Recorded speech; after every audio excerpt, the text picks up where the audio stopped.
નમસ્તે સર. શું આપણા શરીરમાં દેવી દેવતાઓનો પ્રવેશ શક્ય છે? જેમ કે અવારનવાર કહેવાય છે કે શરીરમાં માતાજી આવી ગયા અને જેમના શરીરમાં આવ્યા એમના હાવભાવ બદલાઈ ગયા.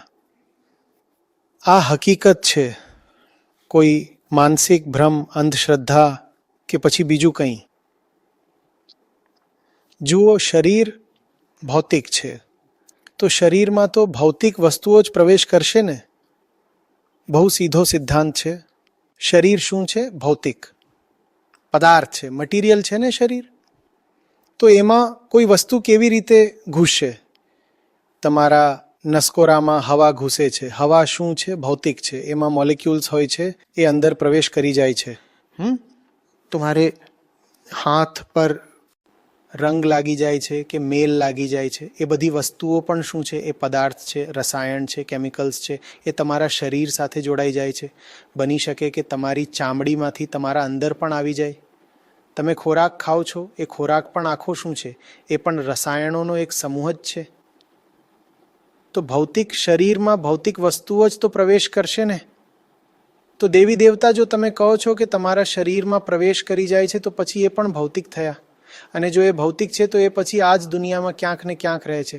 આ ખુશખબરી જેવી તો લાગે છે વાત કે આ જ દુનિયામાં ક્યાંક ને ક્યાંક છે, તો ક્યારેક મળી જશે, શું ખબર. પણ આ વાત પછી તેમના સ્તરને પણ બહુ નીચું લાવી દે છે.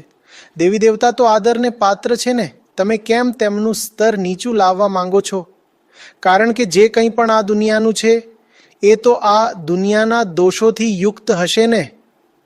જે પણ આ દુનિયાનું છે એ તો પછી ક્યારેક જન્મશે, જીવશે, બીમાર પડશે, ઘરડું થશે અને મરી પણ જશે. પણ આપણે તો આપણા દેવી દેવતાઓને જે રૂપમાં ચિત્રિત કરીએ છીએ, જેમ કે એમની મૂર્તિઓ હોય છે, શું તમે એમની ઉંમરને ક્યારે વધતી ઘટતી જોઈ છે?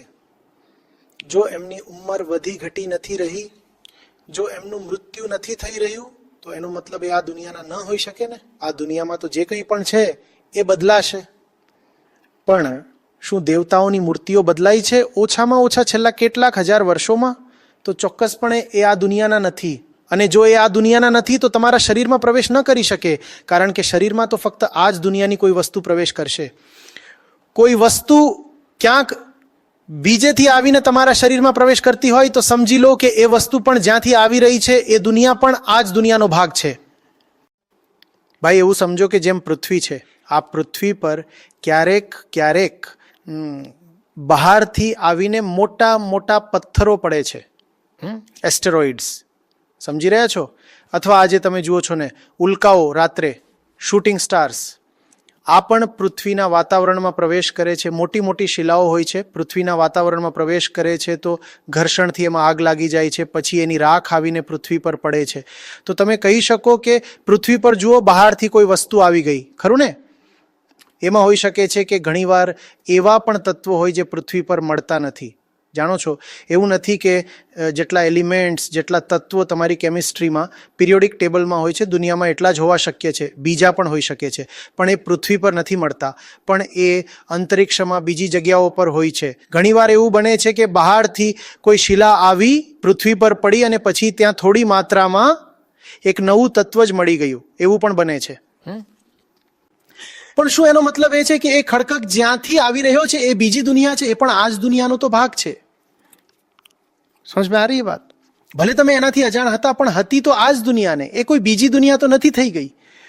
તો એનો અર્થ એ કે જે પણ કંઈ તમારા જીવનમાં પ્રવેશ કરી શકે છે, તમારા શરીરમાં પ્રવેશ કરી શકે છે, તમારી દુનિયામાં પ્રવેશ કરી શકે છે, એ આ જ દુનિયાનો ભાગ છે. કોઈ બીજી દુનિયા છે જ નહીં. એક જ દુનિયા છે જેને કહેવાય છે માનસિક દુનિયા. એને માનસિક દુનિયા કેમ કહે છે? કારણ કે મન એની તપાસ કરી શકે છે, મન એના વિશે વિચારી શકે છે, મન એની નોંધ લઈ શકે છે, મન એની તરફ આગળ વધી શકે છે. દુનિયાની વ્યાખ્યા શું છે?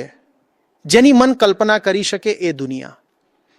મન જેની કલ્પના કરી શકે એ દુનિયા. તો અલગ અલગ દુનિયા ન હોઈ શકે, એક જ દુનિયા છે, કારણ કે કલ્પના કરનારું મન તો એક જ છે ને. મન જો કલ્પના કરી રહ્યું છે તો જેની કલ્પના કરી રહ્યું છે મન, એ વસ્તુ દુનિયાની થઈ ગઈ, દુનિયાવી થઈ ગઈ. સમજ સારી વાત?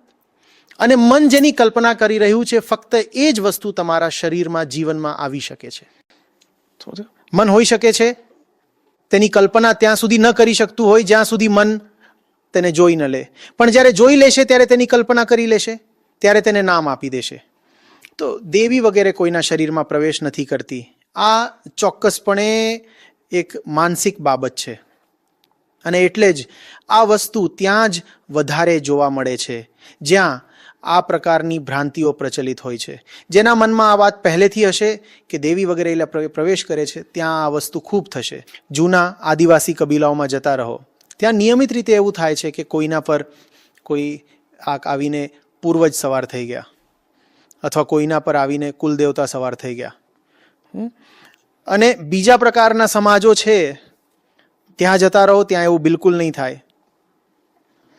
તમે કોઈ સ્કેન્ડિનેવિયન દેશમાં જતા રહો, જો શિક્ષણમાં ખૂબ આગળ છે, જ્યાં વૈજ્ઞાનિક વિચારસરણી બહુ ઊંડી હોય, ત્યાં તમને એવું નહીં જોવા મળે કે કોઈના પર પણ કોઈ પૂર્વજ કે કોઈ મૃતક કે કોઈ દેવી વગેરે આવીને સવાર થઈ રહ્યા છે. તો આ બધી મનની વાતો છે. જે માને છે તેને થાય છે, જે નથી માનતો તેને નહીં થાય. માનવાને કારણે જ થાય છે. આનું કારણ એ નથી કે બહાર કોઈ આત્મા વગેરે કે દેવી વગેરે ભટકતા હતા જે અંદર પ્રવેશી ગયા. આનું કારણ એ છે કે તમે એવું માનતા હતા એટલે તમને એવું લાગી રહ્યું છે. તમે માનવાનું છોડી દો, લાગવાનું બંધ થઈ જશે. આ જીવનનો બહુ મહત્વનો નિયમ છે, તમે બધા સમજી લો. એવું ન સમજી લેતા કે તમારા અનુભવોમાં કોઈ સત્ય હોય છે. અવારનવાર તમને એ જ અનુભવ થાય છે જેના માટે તમે તૈયાર બેઠા હો છો.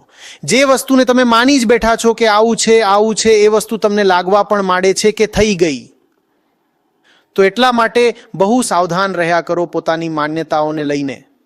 જે વસ્તુને લઈને તમે બહુ ખાતરીપૂર્વક હશો એ વસ્તુ તમારી જિંદગીમાં પ્રવેશી પણ જશે. તમે દિવસ રાત તમારી જાતને એ જ કહેતા રહો કે ફલાણી વસ્તુ મારી સાથે છે, ફલાણી વસ્તુ મારી સાથે છે, તો તમે જોશો કે એ વસ્તુ તમને અનુભવવા પણ લાગશે. એ વસ્તુ ખરેખર નથી થઈ, પણ તમારો અનુભવ એવો થવા લાગશે. એટલે જ તો બધા અનુભવો ખોટા હોય છે ને.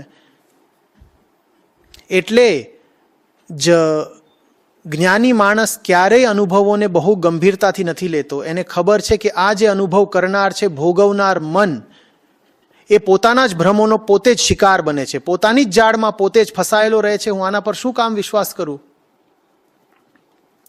વાત સમજાય છે ને?